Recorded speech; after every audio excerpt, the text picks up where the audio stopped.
I'd like to begin by describing myself, because I believe it's relevant to the story.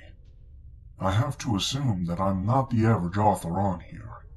I'm a 25-year-old male and a bit above average height. I've been doing sports 5 to 6 times a week since I graduated high school. Gym, running, CrossFit, squash, swimming, and any team sport my friends decide to play at any given time. My favorite hobbies are mountaineering, hiking, and bouldering. I've just recently purchased a new pair of high-altitude mountaineering boots because it's near the end of the summer season and they were on sale. The plan is to wear them in the Alps next summer on a few ascents. I live in a European capital, one that's surrounded by wonderful nature with many trails and opportunities for hiking. I decided to break my boots in last Saturday, more specifically because it would have been my grandpa's birthday, and he also loved hiking before he died. These boots are a bit overkill for these woods, but I still needed to try them. I selected a nice route that's about 25 kilometers and set off at about 9 in the morning. It had rained just the day before, so I expected a fair amount of mud and not so many people, as they're easily scared off by the weather. Since the summer was excruciatingly hot, it was a nice change of temperature, especially between trees and such, where it's a few degrees cooler than in the city. In the not-so-distant past, my dog would have definitely joined me on this hike, but she's turning 14 this year and doesn't enjoy long-distance walks anymore. My girlfriend had to do something for work on a short notice, so I knew from the moment I woke up I would be doing the hike all alone. The first half of the hike was perfect. The altitude difference along the trail is minimal, and I barely broke a sweat. I misjudged how many people would be out due to the storm the day before. I met at most 6 or 7 people during the 2 or 3 hours, and most of them were cross-country runners. It's worth mentioning that I wasn't walking quickly. I stopped on many occasions to take pictures or study some animal tracks. There are deer and wild boar in these woods, nothing more menacing. Not animals, anyway. But I won't get too ahead of myself. Between 12 and 1, the path ran into an actual road, one where cars can go. The road is asphalt, but deep in the forest and can only be used to reach certain landmarks that are also in the forest, so cars seldom go there. My trail required me to take this road for a few hundred meters. As I was walking along the road, I heard a car approach from behind me. It went past me, not too quickly or too slowly. It was an older green SUV with a fresh registration.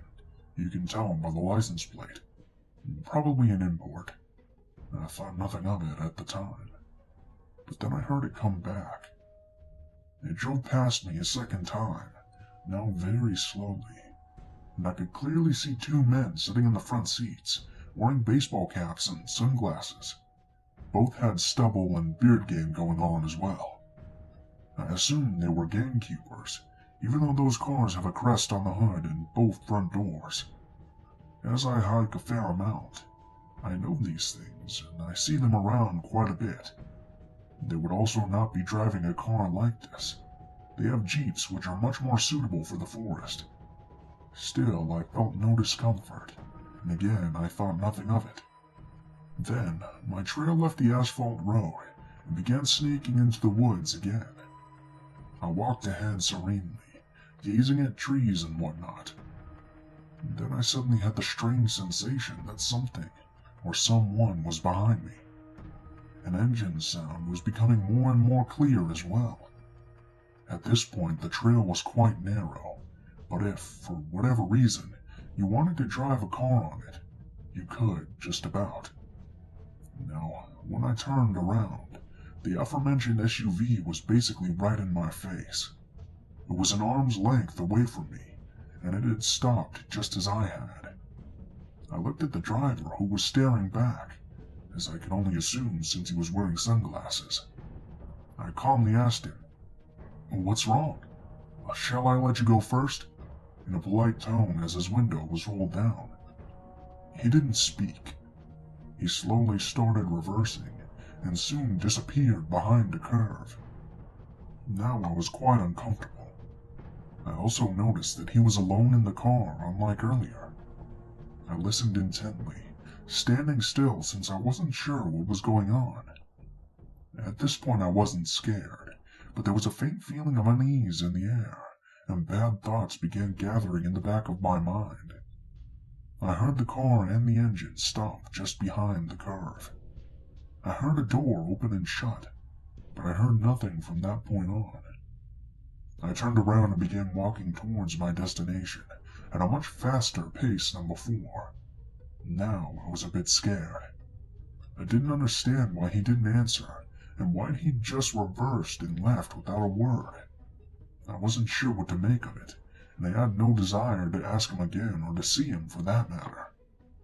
I had just walked enough for these unpleasant thoughts to slowly be erased from my mind. As I had been drinking a lot of water as I usually do, I decided to go take a piss. I saw a perfect spot, a very narrow path off my trail that led quite clearly to a little hunting tower. I don't know what they're called in English. Wooden structures a couple meters tall, very simple, where hunters can sit and wait for their prey.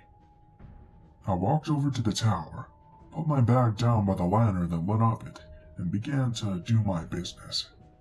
I was also interested in checking Google Maps to see where I was, but since there was no signal, I decided to check my map. I also had a sip of water. I had been camping there for a few minutes before I headed back to the trail from where I deviated to take a leak. Right before I arrived back on the main trail, I thought to myself how extremely quiet it was. No wind, no noise of any kind, absolutely nothing. This made me realize just a moment later how alone I was, except for the man who was standing maybe 50 meters away from me on the trail, in the direction where I was headed. I only saw this as soon as I stepped back onto the trail, since the small one to the tower was well hidden by trees and you couldn't see it from the main road, as it was running perpendicular to the small one. I looked at him, and was instantly chilled to the very bone. He was dressed in tactical clothing, with a baseball hat on his head. The only reason he was standing still, I believe, was a moment of surprise that I had appeared from a place where he didn't expect me to appear from. At this point, I was fully and utterly alarmed. He was holding a rifle that had a scope on it. Had this happened without the incident with the SUV, I probably would have just walked along the trail thinking he was a hunter. However, in the light of the strange encounter with the SUV, from which the second man was missing, something in me snapped instantly. In hindsight, it's also illegal to hunt in these woods at this time of year. I figured in the matter of 2 seconds that I was going to sprint through the woods until exhaustion, towards and past the tower, as it seemed natural to do at the time. If there was no malicious intent on this man's behalf or the others, he'd just think I was an idiot and forget about me in 2 minutes. If I was right, it's the best call I'll ever have made. And for fuck's sake, he began running towards me. Adrenaline blossoming within me, I began to sprint away. I sprinted past the tower and deep into the bushes, not sparing my legs as I was wearing shorts and a thermal jumper. I crashed through branches, small trees, and slipped on several occasions. I really did sprint until I was exhausted. It must have been several kilometers. I even crossed some smaller trails, but didn't even bother to look either way. My pulse was 1,000,000,000 the whole time.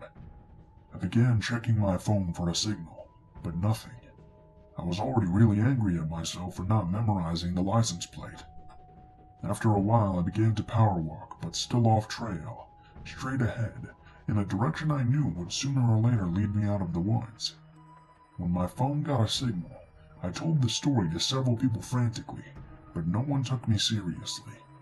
They said I was overreacting and whatnot. You must have misunderstood the situation. Well, I'll let you guys decide for yourselves if I did or not. Finally, I reached the trail that led directly to a cute little town that borders this rather large forest. It felt like eternity, but I walked the last kilometer to the main square, took off my jumper and put it in my bag. At least I looked a little different from far away. I waited for a bus that took me back to a station near my car, rather anxiously. After the bus ride, during which I studied each car on the road, I walked back to my car, got in, and drove home. My dog welcomed me like I was coming back from a 2-year deployment. Dogs are just amazing. She must have felt that something had shaken me up. I spent the afternoon contemplating my life in the bathtub. The boots destroyed my feet, but they aren't meant to be sprinted in for long periods of time. I called the forest gamekeeper's office. I inquired about whether they have such cars in service as the one I came across. They do not. Their gamekeepers also don't typically work in pairs. 99% of the time they're alone. I told them my story, and they took me a lot more seriously than my friends, but they assured me that the police wouldn't. No one could have been legally hunting in the area during summer either. I've been reading the local news, but nothing extraordinary has been reported yet. I really hope nothing will be either.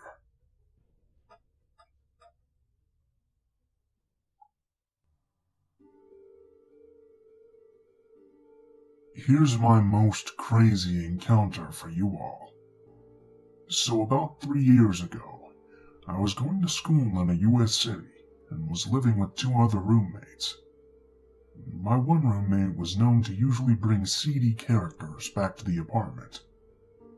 At one point during our fall semester, she befriended a guy in her advertising class who went by the name of Dallas. He became her weed dealer, and she would frequently bring him over to the apartment. I suspected they were sleeping together, but she denied it. It was a strange relationship, but who am I to judge? My other roommate and I thought he was charismatic enough, but also didn't see the appeal that Christy, my roommate who befriended him, saw. I remember one night we had Dallas over for dinner. He told us how he played for our college's football team, and that he just started his own business at the age of 25. He was a very well-known weed dealer who made a shit ton of money, and his name was Dallas because he used to live in Dallas, Texas, and his parents named him after that. Me and my other roommate nodded our heads and listened, but we didn't think much of it except for this dude thought he was hot shit and wanted to gloat about himself. Mind you, he was about 5'4" and probably not over 150 pounds. I believe he came over for dinner or something, maybe 1 or 2 other times. My roommate claimed that one time she decided to buy weed from him and went off to his apartment off campus. And when she arrived, she saw our roommate Christy pass the fuck out on a chair in the middle of the day in Dallas's apartment in some random room. When my roommate arrived, he mentioned nothing of her being there. My roommate shook her awake, and Christy woke up in a haze and basically told my roommate to fuck off. My roommate recounted the story to me, and we both agreed that it was really weird, and Dallas was probably not the safest person to hang around with. After a couple of months, Christy stopped hanging with him too. I remember her saying he got pissed she didn't want to sleep with him. I also found out that a friend of hers who knew him for a long time was engaged to him. Oh, also, his real name wasn't Dallas. What a shocker there. Fast forward 2 years. Me nor my roommate talk to Christy anymore. We're living elsewhere in said city, doing our own thing. We get an alert on our phones that a girl who had just transferred to our college went missing after leaving from one of the campus bars the previous night. It doesn't take long, maybe a few days, when this huge story breaks. This girl was killed by someone she left the bar with that night. My roommate calls me up and says, "Dude, do you remember what Dallas's real name was?" "Yeah, I believe it was," and I said his name. "Go online and read this article. He fucking killed that girl that went missing." Sure enough, I go online, and there is the most horrifying mugshot of Dallas, next to a photo of the girl he had just slain. It gets crazier. Apparently he had taken her home that night, An attempt at a one-night stand sort of deal, I assume. And I guess at one point things turned bad, and he killed her by blunt force and strangulation. If that isn't terrible enough, he cleaned up the evidence in his apartment, threw her body in a storage container, and took a lift to his grandma's house hours away. He buried the storage container with the remains in it on the property somewhere. After obtaining a video of the two of them leaving together from the bar, it didn't take the cops long to bust his murdering ass. Weeks after the story broke, so many girls came forward and shared similar creepy stories about Dallas, the guy who played for said college's football and ran a successful business. You can guess that none of this was ever true. He was like 28 years old, claiming he was still a student at our college when this happened, prying on younger women. It's truly a terrible story what happened to that young girl. So Dallas, I hope you rot in jail for the rest of your life.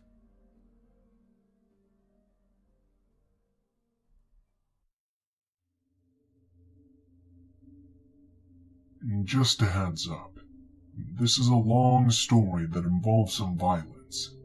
I apologize if I'm posting this in the wrong spot, but it has elements of stalking, and I was terrified by this person for quite some time. This happened about 10 years ago when I was in college. I was a sophomore, about 19 or 20-year-old female, and I was horribly naive. The college I went to was a religious school. This is partly the reason this problem continued on as long as it did, and had several rules that students had to follow. The rules important to the story are: no drinking on campus, you could only visit the opposite sex in their room during visitation hours, and during visitation the door had to be left open. I was not an unattractive girl, and happened to draw the attention of a guy who shared the same major as I did. This means that we had a bunch of classes together. He introduced himself to me as Andy, and we began talking. He was very tall, about 6'4" and quite heavy. At one point he weighed about 300 pounds. He expressed romantic interest in me, but I wasn't attracted to him, and told him this whenever he brought it up. He would immediately backtrack and say how happy he was being my friend, and he didn't mind that I didn't care about him romantically. I did get along very well with him though, and we hung out just the two of us very frequently. The other people in our classes began to expect to see us together, and we became fast friends. Andy had a girlfriend when we met who attended another school. He broke up with her during the summer break between freshman and sophomore year, but unbeknownst to me, the reason for the breakup was that he wanted to start pursuing me more actively. When I came back from summer break, something had changed. Andy became more forward towards me, often making comments about how pretty I was and that I should be with him. I began to become uncomfortable with the attention, and told him so many times. I unfortunately didn't want to lose him as a friend, since he was one of only a few friends that I actually hung out with. A lot of those friends I met through him, so if I cut him off, I would have no one close to talk to. Andy would often swing wildly from charming and sweet to insulting and manipulative. He would offer to take me places and help me with things, then say that I owed him something in return for those things. He would say we were so close and we should just date, since we were practically together all the time. Alcohol made it worse. I tried to avoid drinking with him, but it did happen occasionally, either off campus or sneakily while in his dorm room. He sometimes used my past relationships to manipulate me into feeling guilty. As a religious person, I had committed a cardinal sin by sleeping with the two guys I had previously dated before meeting Andy. He brought this up a lot, implying that I was damaged goods because of this. At one point he told me, "I'm the best man that you could possibly get because of your past." Eventually I caved, and told him I'd date him just to see if there was any feelings there whatsoever. This of course made him ecstatic, but it also made him extremely overprotective of me, and jealous of any attention I received from anyone of the opposite sex. He would call and text me constantly, and if I didn't pick up the first time, he would call me until I did. He constantly questioned where I was going to be, and would follow me there if possible. I worked for the college as a short-order cook at their late-night grill, and Andy would wait for me to get off work almost every night. He would sit at one of the tables for hours, just waiting for me to finish my shift. It began to creep me out, but I chalked it up to him being an overprotective boyfriend. We did eventually have sex, but I was still not physically attracted to Andy, and I was essentially waiting for him to finish every time we did the deed. He made me feel like it was a necessary part of our relationship, and that because I slept with my exes, I also needed to sleep with him. Despite this, I did genuinely enjoy his company in our conversations when he wasn't being possessive. We tried being in a relationship for 2 months, until Christmas break rolled around. When I went home, I had a chance to clear my head and speak to my family about the situation. My mom especially seemed uncomfortable with how frequently Andy contacted me, and it got way worse while we were apart. He got a hold of my family members' Facebook pages and phone numbers, and he would call or message them whenever I didn't immediately answer his calls or texts. It got to the point where he was calling me upwards of 10 times a day, and I had hundreds of texts from him. This was a time where you had to pay for a certain number of texts per month, and no matter how many times I told him that he was using up my texts, he would still message me. I honestly couldn't afford this relationship anymore. After thinking long and hard about it, I called him up. I told him how I felt, and that I thought this relationship wasn't working. I said the cliched phrase, "I still want to be friends," and I genuinely meant it. Andy flipped out. He began calling and messaging me even more frequently than before, at all hours of the day and night, swinging wildly from, "You broke my heart, please come back to me," to, "How dare you, you stupid bitch, I deserve way better than you," and back again. I had no clue what to do. I dreaded returning to school. When the day finally came and I went back to campus, Andy sought me out. He would freak out on me for no reason, curse at me and call me names, and then apologize profusely. His attitudes would change frequently, sometimes the next day and sometimes even the next hour. Despite all this, he still waited for me outside of work. He still followed me back to my dorm. He still walked with our group of friends to and from class. When they were around, he would pretend to want to be friends, then wait until we were walking alone and start in on me. He would push me, or step on the back of my heels while I was walking, and mock me. Then when I complained, he would say he was just joking. I didn't realize it at the time, but he was showing all of these warning signs, and I was too stupid and naive to pick up on them. I did tell him I thought we needed to spend some time apart, and that worked for a short while. Andy eventually seemed to even out, and a few weeks later invited me to his dorm room to play video games with him as a peace offering. When I arrived, he snuck me in the back way, so he didn't have to leave the door open. He offered me a drink. This made me nervous, but I was an underage college student, so far be it from me to turn down an alcoholic beverage. Everything seemed to be going all right. We were getting along and joking around, so I got more comfortable. I had another drink, and very quickly after this, I started to feel exceedingly tired and had trouble standing. I don't know if he was topping off my drink when I wasn't looking, or if, God forbid, he had put something in my drink. There was no way I was leaving that room that night. Andy became very accommodating and arranged for me to crash on his couch. I agreed, but I could tell something wasn't right, so I told him in a drowsy voice while slurring my words that under no uncertain terms was he to try anything sexual that night.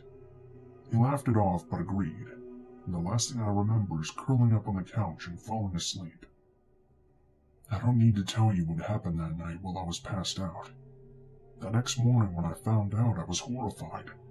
I yelled at Andy, who laughed it off as something funny that I brought on myself by drinking. Then I left. I went to my dorm room across campus, crawled into bed, and cried. I skipped classes that day and stayed in my room the whole time. I called out of work. I didn't want to do anything or see anyone. I didn't tell anyone what happened then, and I honestly didn't know that what happened was considered sexual assault until months later. At some point during the afternoon, Andy just tried to sneak into my room. I freaked out and started yelling at him to get the fuck out. He apologized and told me he just wanted to drop off some things, and he didn't think I'd be here. He had a hot water bottle and some flowers. He kind of threw them in the room and shut the door as I yelled at him to leave me alone.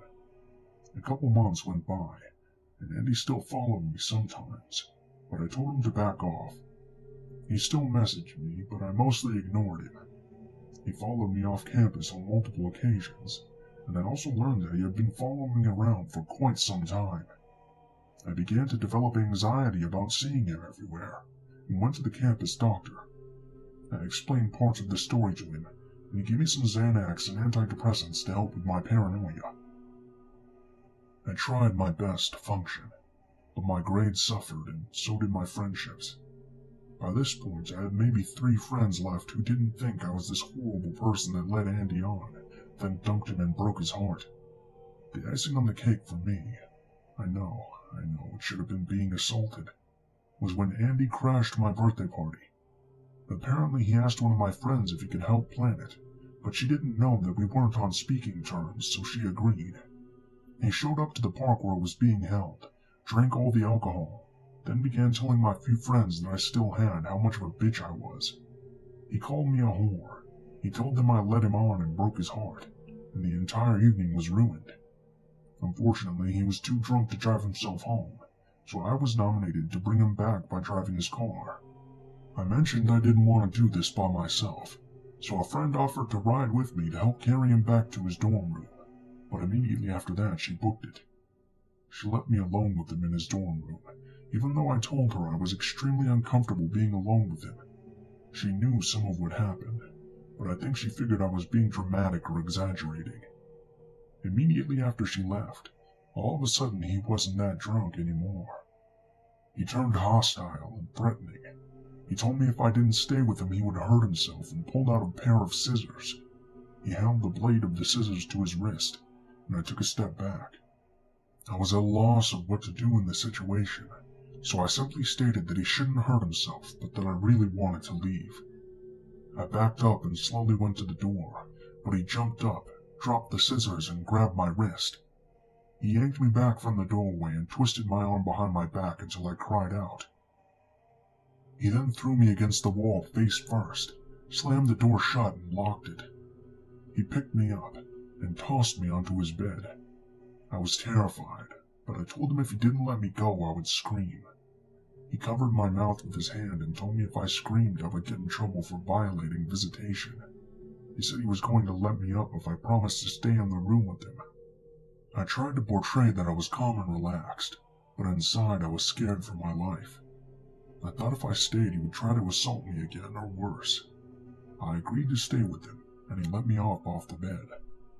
I sat up with all the strength I could muster, and I smiled. I said I would be okay hanging out with him, but I really had to use the bathroom. He agreed, but told me not to take too long. He said he'd be waiting outside the door. The dorm bathroom was actually a shared bathroom between 2 dorms. In Andy's room, there was a door to the right that led to the bathroom. Then if you walked through the bathroom, there was another door on the opposite side that led to another dorm room. Both bathroom doors could be locked from the outside, to prevent someone from one dorm using the bathroom to access the other dorm room.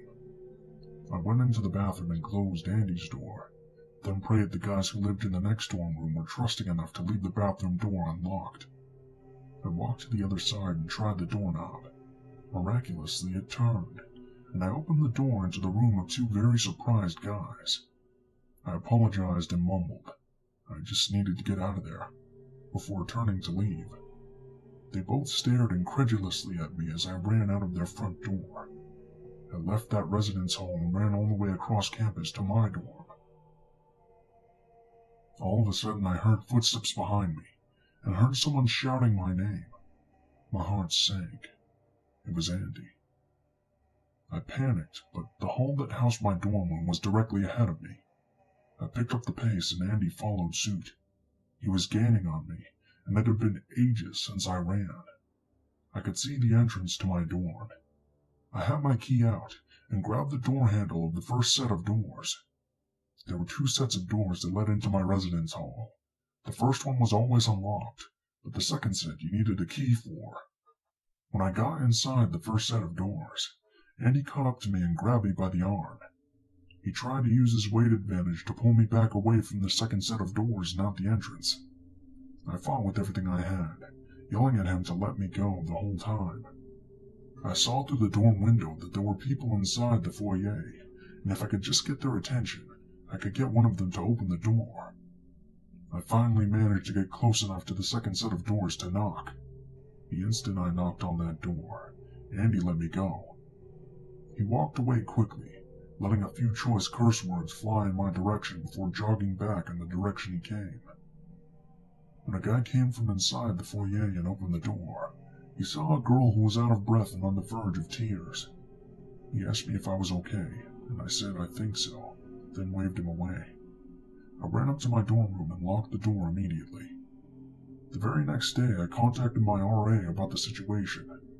I showed her some of the messages Andy had sent me, and explained that he had broken visitation by coming into my dorm to drop stuff off for me, and that he had just chased me across campus. She was immediately concerned and contacted the Dean of Discipline. They instituted a ban on Andy being allowed to enter my dorm, and I told him to stay away from me and not to contact me anymore. It took him a long time to even begin to comply. I should have gone to the police, but when I met with the Dean of Discipline, he strongly encouraged me to keep everything in-house. He said, "We're a family and we'll deal with this internally like a family should." I didn't learn this until years later, but this is the attitude of many colleges when dealing with victims of stalking and assault who attend their schools. Eventually, over the summer, I told my mother most of the details of what happened, and she cried with me. She was extremely supportive, and drove me 5 hours to the police department in the town where my college was located so I could file a report. They basically said since it had been too long since the assault, there wasn't much they could do, but I could try to get a restraining order. I followed the directions and was able to get one against Andy. He violated the order several times, and it ended up going back to court. The court put so many restrictions on him that he ended up having to transfer to another college while I finished my degree. When I graduated, I got out of there and never looked back. I returned to my hometown where I moved back in with my family and got a decent job. I've dealt with anxiety, depression, and extreme paranoia since then, and for a while I was terrified he would find me again and finish what he started.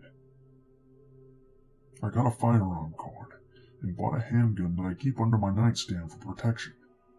I've never had to use it outside of practicing at a range, fortunately. I eventually found a fantastic guy who's amazing, sweet, kind, and very understanding of my past. We're now married, and I've never been happier. I'm so glad I got out of that situation. Many women aren't as lucky.